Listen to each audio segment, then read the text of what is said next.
Keith Ward. I look after our research and development activities here at Reata. Hope everyone can see the slides on the Webex and see them advance forward. And so the topics that we thought we'd touch on today is just a really brief recap about our company and about Bardoxolone methyl, or BARD. We want to talk about the clinical trial process for reasons I'll explain in a bit. Remind everyone of the background that we went into our Alport syndrome study thinking about, talk about our phase 2 data with Cardinal, which we released recently, and then where we are now and how to get some more information. So those are the key topics I'll go over in the next few minutes.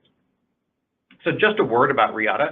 I'll remind everyone that we've done a few of these patient-oriented Webexes, and so we have those recorded. We have a YouTube channel. You can talk to Han, you can email her if you have questions about where to find those. And we've talked in the past in more detail about our company and our science. But essentially, we work to develop drugs for serious and life-threatening diseases, of which Alport syndrome is one. Bardoxolone methyl is our lead investigational agent in the clinic, and we developed this to address tissue injury from chronic inflammation. It's an oral capsule taken once a day, and we've studied the drug fairly extensively in clinical trials, although it is, of course, not yet marketed for any indication. The mechanism of Bardoxolone is to target a pathway called the NRF2 pathway, which we believe may help suppress chronic inflammation, which is a feature of many diseases, including Alport syndrome. And of course, we're in a phase 3 trial now in chronic kidney disease caused by Alport. And so we kind of throw that around. We're in a phase 3 trial where we have phase 2 data. And as we've done a number of these patient engagements, it's become clear to us that sometimes the jargon that we use and kind of are comfortable with every day isn't really familiar to everyone. And so for those of you who know a lot about the clinical trial process, you forgive us for a minute. But for those who don't, we thought we'd just take a second to share a little bit about the way these things tend to work. So whenever you go to investigate a new investigational therapy and do clinical trials, they're conducted in a series of sequential steps, which we usually refer to as phases. Each phase has a distinct purpose and help us answer different questions.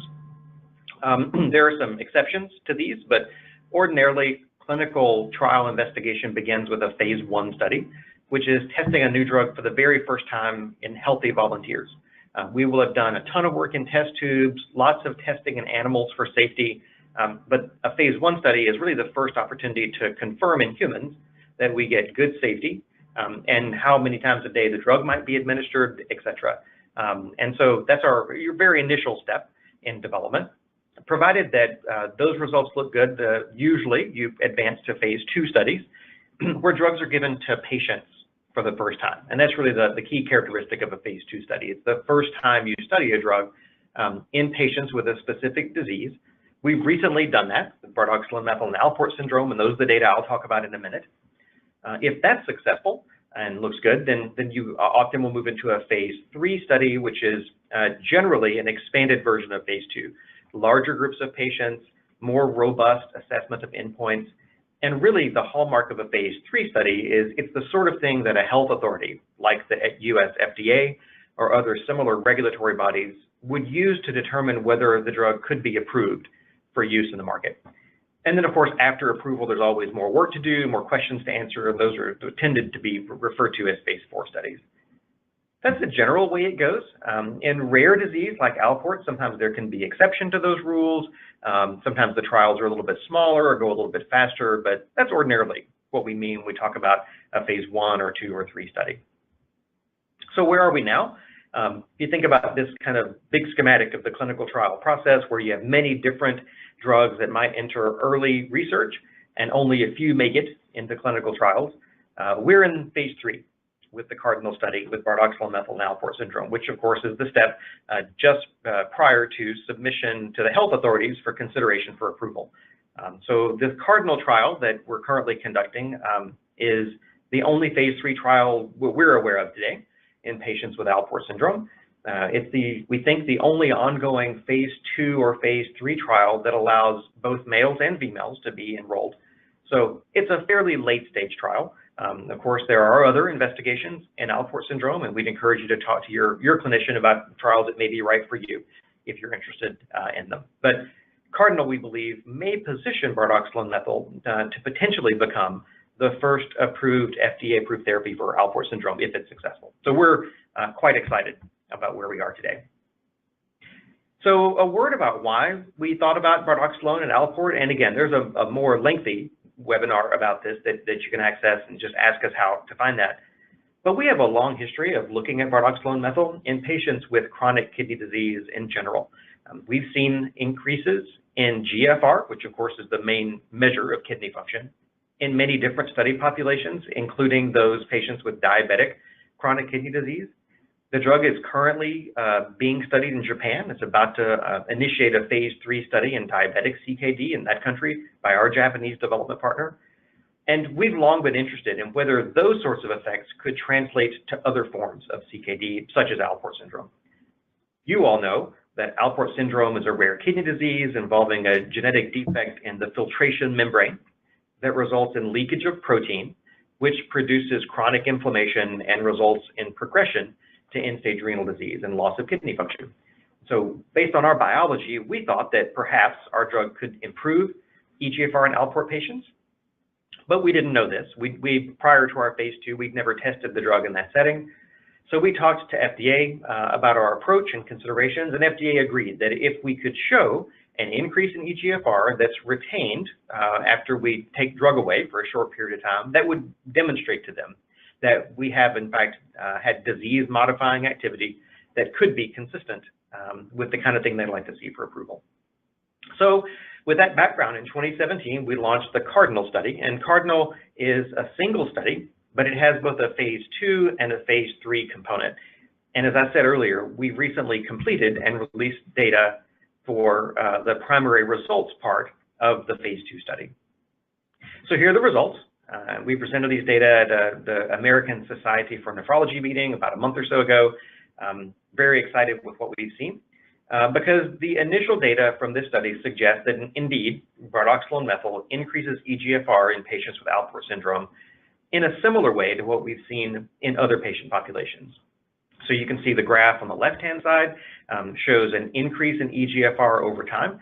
GFR here is on the y-axis, and so within a week, we saw an increase of about 3 ml per minute per meter squared. We increased that to about 7 a month in, about 9 2 months in, and about 13 ml per minute increase by the time that we finished the primary analysis part of the study at 12 weeks.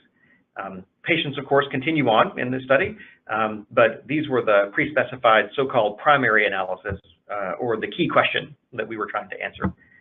So the table on the right shows the magnitude of the change and the p-value, which is a whole bunch of zeros. Essentially, this just means that the likelihood that such an apparent effect could be due to chance alone is quite small. So we're quite confident on the basis of these data that we see these data were real. We saw a true increase in eGFR in these patients, and we certainly hope that that may translate to a larger set of patients with Alport syndrome. A little more about the eGFR changes. So people want to know, well, that's average, was it different across individual patients, or what did it look like? So we'd like to be as transparent as we can. On the left, these bars are every single one of the 30 patients enrolled in the phase 2 study. And you can see that each patient demonstrated an increase in eGFR from baseline. Some of them were small increases over on the right, only 1 or 2 ml per minute. Others saw a very large change up to the 30s. So a very healthy change in eGFR. And as the words say, about 90% of patients had an increase of at least 4, which may be consistent with a year of progression or so. So we may have been able to restore about a full year of kidney function in almost all patients. And over half of patients, interestingly, demonstrated increases of at least 10, which is a pretty substantial increase in eGFR. We were also interested to look at the table on the right-hand side of this slide. We enrolled patients with a fairly broad range of kidney function, ranging generally from 30 to 90, but with a few who were just under 30 or just over 90 for various reasons. And you can see the specific numbers of patients that we enrolled with a given category or stage of CKD. And it was interesting that no one's CKD stage got worse, of course, because I just told you that everyone's eGFR got better. But most patients saw an increase in improvement in stage. So you can see that of our 5 stage 4 patients, 4 of them improved to stage 3B. Our 11 stage 3B patients, 7 improved to a stage 3A, and so on. So again, we were really happy with the efficacy results that we observed in these patients and hope that it will translate to a larger number of patients. So from a safety perspective, which is the other reason that you do phase 2 studies, is to evaluate safety in the specific patient population of interest. The data looked fairly straightforward. There were no discontinuations. All the patients continued on therapy. There were no serious adverse events as assessed by the investigators in the study. And there were a few adverse events. Adverse events are things sort of out of the ordinary that a physician reports. They were generally mild to moderate in intensity, and the most consistent, as you can see from the table on the bottom left, were what's classified as muscle spasms. There were about half the patients in the trial reported these. This is also consistent with what we've seen before in patients with diabetic CKD. Generally, these manifest as cramps, often at night, usually in the legs, sort of like an exercise-induced cramp. They usually happen in the first month and resolve in a few weeks' time after titration is complete. So Cardinal involves starting at a low dose and working our way up to the optimal dose. And in the course of that titration, we see the cramps generally resolve. And again, everyone stayed on therapy, so they were not such that people felt like they had to come off drug. Importantly, we know that these cramps were not associated with evidence of muscle toxicity or damage by looking at lab markers, including creatine kinase, which is a sensitive biomarker for muscle injury. And some drugs do cause muscle injury, and in those settings, usually you see a big increase in creatine kinase. Here are our creatine kinase data, and you can see that there was no increase over time. Looks pretty flat to maybe down a little bit.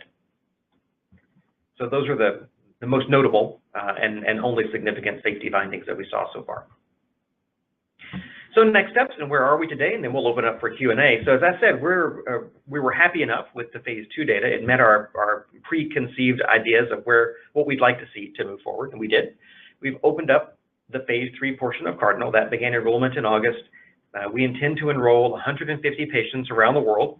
We have 29 research centers that are already open in the US and just now in Australia, beginning to come online, with another 20 or so centers that we plan to open in the next few months. And you can see the countries there that we intend to open the study in. Of course, we're talking to a group of patients. We'd like to make sure to say a few times that clinical trials may or may not be right for you. There may be risks associated with participation. We'll talk about those risks with your physician if you choose to be interested in participation through this informed consent process. And so we encourage you to talk to the participating physician, ask lots of questions, and be sure it's right for you. But if you're interested to consider participation, we have a trial website.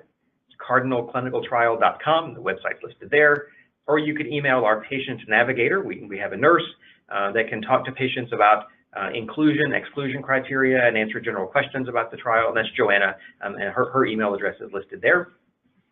As Lacey said at the outset, we're really pleased to partner with a number of fantastic patient organizations around the world, and some of those websites are listed there for more general information about Alport syndrome, about our trial and other trials. And then, of course, our own website at reatapharma.com also has a lot more information. And in general, we're just quite happy to get any information to you that you'd like to have that would be helpful.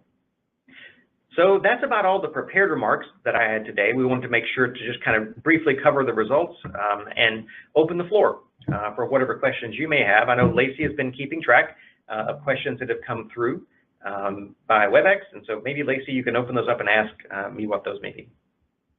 Sure thing. So a couple have come in so far, Keith, the first of which is the eGFR improvement seems quick after dosing, while the MOA is anti-inflammatory, which is expected maybe to take more time. So how can we understand the rapid improvement in renal function directly? Is there some other MOA with BARD that's at work? That's an excellent question. And so we do believe that the primary mechanism of action is through activation of NRF2, which does a couple of different things. There is a suppression of inflammation, and we believe that probably has a fairly quick onset, even within the first few weeks. We also know that we improve mitochondrial function in animal models. So in animal models, both in vitro from samples as well as in actual models of kidney disease, we show improved cellular bioenergetics and the ability of cells to function by increased mitochondrial efficiency. And those may happen a little faster. In general, we basically increase, for those of you in the medical community, we increase what's called K sub F, which is the ability of the kidney to filter. Over time, as we age, as we have diseases like Alport syndrome or diabetic CKD, there's thickening of the membrane around the glomerulus in the mesangium, and we believe we can rapidly reverse that, as we've done in animal models. So we don't have it fully worked the mechanism out, but those are our ideas. Great, thanks for that, Keith. Another one, we've had a few more come in, is what can we share about the retained eGFR data or any data we have regarding retained increases in eGFR? Okay, yep. So I see a couple there related to the eGFR. So the patients in the phase 2 portion of the trial are still on drug, and we intend to keep them on drug. Our retained benefit analysis occurs after 1 year of treatment. So we keep the design of Cardinal is to keep patients on drug for 48 weeks, take them off for 4, and at week 52 evaluate the retained benefit. So we don't know yet what that might look like, as we just reached the primary endpoint, which was week 12.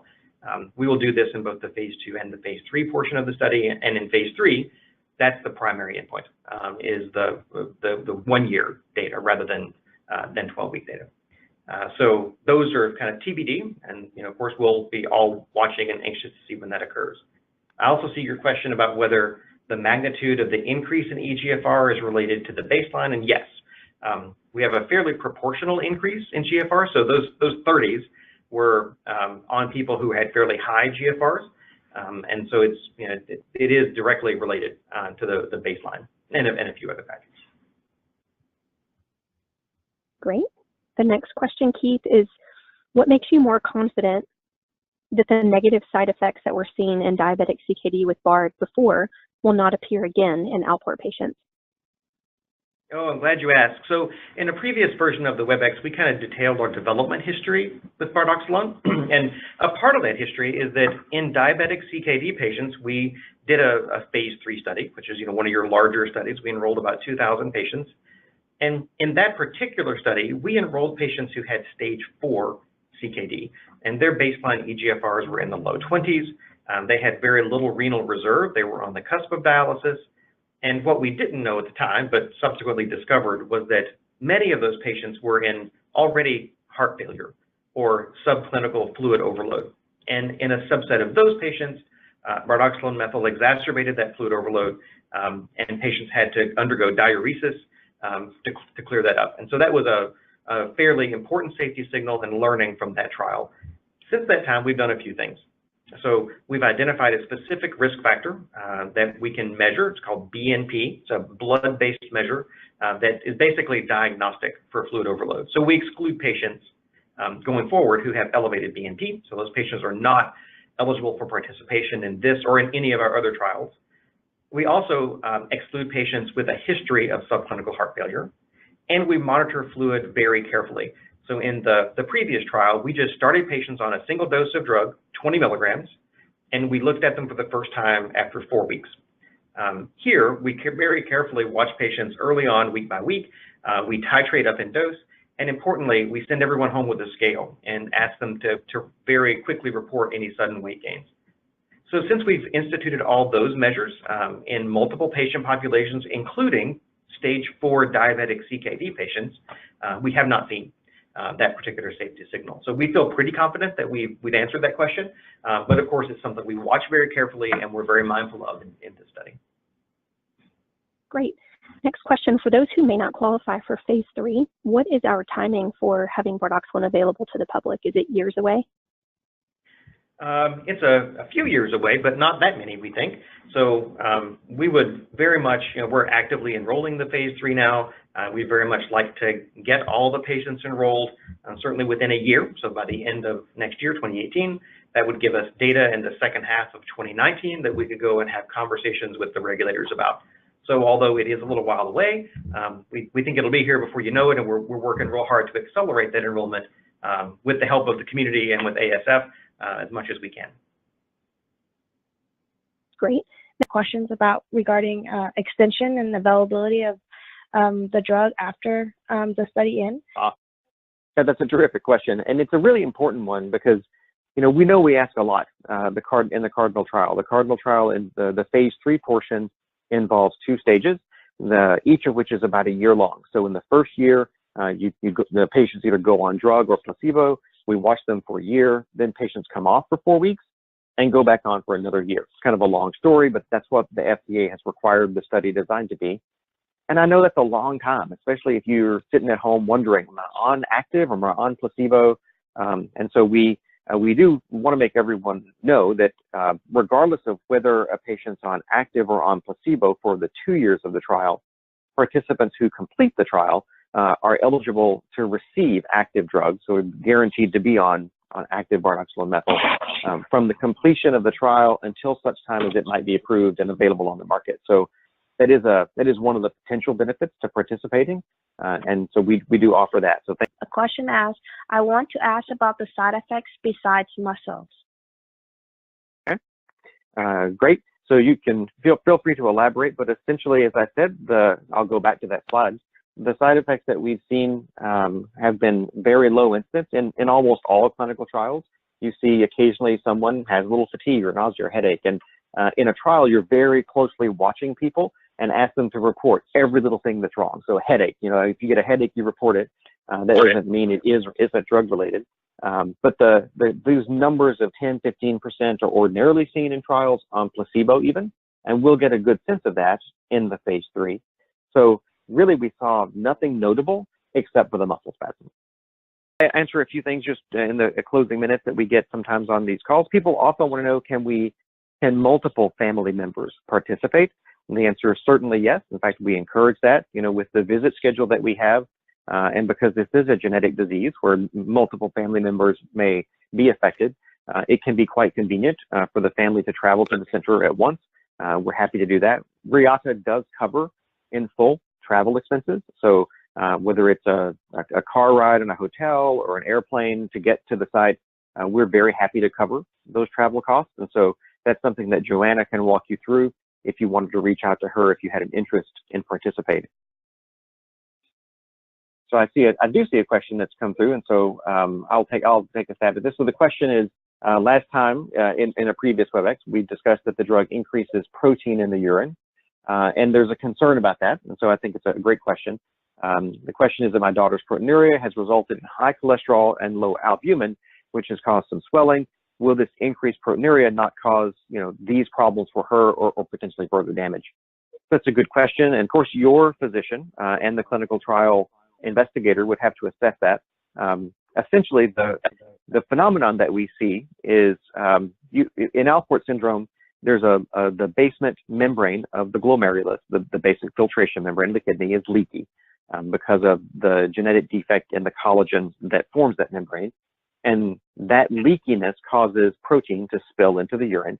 And as the disease progresses, proteinuria, which can be a good marker for the disease because the larger the pores get, the more protein gets spilled. That protein in the urine, in the tubule, gets reabsorbed by the kidney and causes inflammation.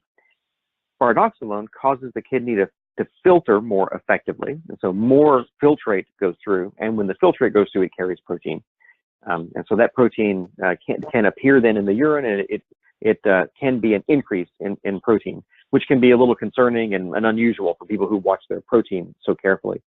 In this specific case, we believe that the proteinuria that we see with bardoxolone methyl is not adverse, but is in fact a sign of the kidney working better. If you have such profound protein leakage that it causes low serum albumin, as may be the case with your daughter, I'm not sure that she would qualify for the trial. We do have some cutoffs on albumin in the serum to watch out for this kind of thing. If she were to qualify, we set pretty conservative safety limits. So it, in principle, might not be a problem, but it's definitely something to talk to with your physician or one of the trial investigators. Thanks, Keith. Another question came through is, how long is each visit? That's an excellent question, and it kind of varies, of course. So the first couple of visits are going to take a little longer than the later ones, while all the assays and baseline tests are being done. At each visit, we draw an important lab sample called BNP. It's something, a cardiac function measure. and that requires a patient to rest for a little while in the clinic before the blood sample is taken. And so that probably is the rate limiting feature. So each visit can take, I'd say, up to an hour or so in the clinic. Any effects on hearing loss? I see is a question. Yep, we are studying that. We didn't get enough data in the phase 2 to really make a determination. 12 weeks is a pretty short period of time for something that when happens over a fairly long period of time. We're using a kind of an iPad-based app. It's called the Shoebox app in our trial. Patients put on a headphone. There's a little game where you kind of tap left and tap right if you do or don't hear a tone. So that's something that we are carefully assessing. Honestly, we're not sure if bardoxolone methyl would improve hearing. It's not something we've ever seen the drug do before. It would be surprising if it did, but it's something we were interested in. And so that's something we'll test in the phase 3 portion in a larger number of patients where we could see a difference. Thanks, Keith. The next question is, can you discuss a bit more about the muscle spasm? Did you notice it because of any additional dose increase? Yes, so the phenomenon does appear to be dose dependent. That is, as the dose goes up, the more people are more likely to see a muscle spasm. We accommodate this in the trial by allowing physicians to titrate up slowly to our goal dose. That seems to help. And also, if muscle spasms are problematic and they're bothersome, we encourage physicians to just go back to one dose level and down titrate. And so that's also an option for patients rather than having to stop drug or come off. And that seems to be very effective. Again, generally for patients who experience this, it tends to resolve in a few weeks. And so that's not been something that's caused discontinuations in this or other trials to date. But it is something just to be mindful of. Thanks, Keith. The next question is, when do we expect having the next set of data to share? Good question. So we'll not likely have any additional data for some time. Of course, we're watching the patients in the phase 2. The patients continue on drug. And so as we get out to later points in time, there may be some data that's interesting and helpful to release in those patients. That'll be a good number of months into the future. And then the phase 3 data, because the study is a 2-year trial, may take a while for this to read out. But importantly, we are looking at the data at the end of 1 year. So it really is all right now dependent upon our clinical sites and of course the patient community. The faster we can get the 150 patients enrolled, that 150th patient starts the 1-year clock for us to look at these phase 3 data and take them to the FDA and discuss potential approval. So while I'm not sure when we'll have more data to talk about, we do commit to staying in touch with you guys, doing more of these Webexes, educating you about the trial process, where we've come to, and how things are going. Perfect. And then the last question is, we're coming from abroad, so how long do we have to stay at the States each time? It's a bit of a detailed question. We can answer that for you happily offline. It depends on your personal situation. Generally, there's a dose titration period that goes for about a month or 6 weeks, kind of depending on the patient, where you're in for fairly regular visits. So it could be beneficial to stay for some or most of that time. Of course, we will have clinical trial sites outside the U.S. I mentioned some of the countries before in Europe, as well as in Asia. And so those might also be options instead of a site in the U.S. If you wanted to contact Joanna Figueroa, and I'll just go back to her contact information on the slide, Joanna would be happy to talk to you about the logistics, how long it would take, and so forth. Next question, what was the retained eGFR from the diabetic CKD studies?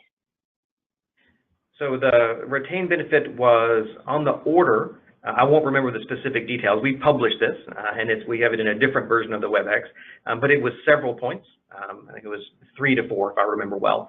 And so it was a meaningful increase from baseline after a year of treatment.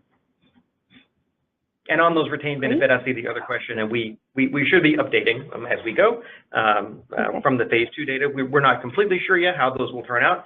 Obviously, there are a lot of factors that go into that, but stay tuned. And we commit to kind of stay close to the community and continue doing these Webexes and update everyone on our program. I see another question on Webex about whether I see a question of, since GFR goes up in diabetic CKD patients, as well as in Alport patients, what are the applications in other renal diseases? That's a question we're keen to answer. We have another phase 2 study, so an earlier phase study that's ongoing for patients with 4 additional kinds of chronic kidney disease, including FSGS and IgA nephropathy and polycystic kidney disease, type 1 diabetic CKD. So we're actively exploring that question even now. Yep, I don't see anything else, but just would add, I think there was one comment One other question, up a bit, Keith, about. Sorry, I saw one other question that came through. We've had a few questions about proteinuria or protein in the urine. I think many people with kidney disease are mindful of protein in their urine as a measure of their disease progression, which it is, and it's an important marker. It's a surrogate of a surrogate, and so of course what happens with kidney disease is as kidney disease becomes more and more advanced, you leak more and more protein, which causes more and more inflammation, and so the protein can be kind of a secondary marker of how your kidneys are doing. Bardoxolone methyl acutely increases protein in the urine. So it's a bit of an interesting phenomenon. The basic reason it does this is because it improves kidney function. So as we increase eGFR and push more fluid through the kidneys, as you expect, we push more protein through. This isn't, we believe, associated with damage. In animal models of proteinuria, we don't have increased kidney damage because we're protective via our anti-inflammatory mechanism. So it can cause confusion for people who've been taught that protein is bad and more protein is worse. And so that's something it kind of takes people a minute to get their head around. So that is a feature that we watch for in our trials. Sorry, Lacey, cut you off. No, that's okay. I haven't seen anything else come through, but just wanted to, and you touched on this a little bit, but someone specifically asked about when we would have phase 3 data. And so I'll just comment on that maybe while we wait and see if any other questions come in the last couple minutes. But that largely, we can sort of map timelines and project timelines, but the biggest variable with our ability to have phase 3 data is really how long it takes us to enroll the study. So every patient counts, and we're activating sites as quickly as we can, not just in the US and Australia now, as Keith mentioned, but in a number of other countries. And so we have sites up and running in the United States that have the capacity to screen patients very quickly. And so part of doing these WebExes, our hope is just that we get the message out to the community that Cardinal is open for enrollment, and any patients who are interested can easily visit our study website and answer a series of questions to help us determine whether or not it looks like an actual in-person screening visit would be the next best step. And Joanna, our patient navigator, is a real live person you get to speak to kind of help you get through that process. And so our timelines for availability of phase 3 data are largely dependent on how long it takes us to enroll the study. So we're working hard to make that happen as quickly as absolutely possible. And I haven't seen anything else come through, Keith. Okay. Well, terrific. So again, thanks everyone for joining. We will have a recorded version of this available for people who want to recap.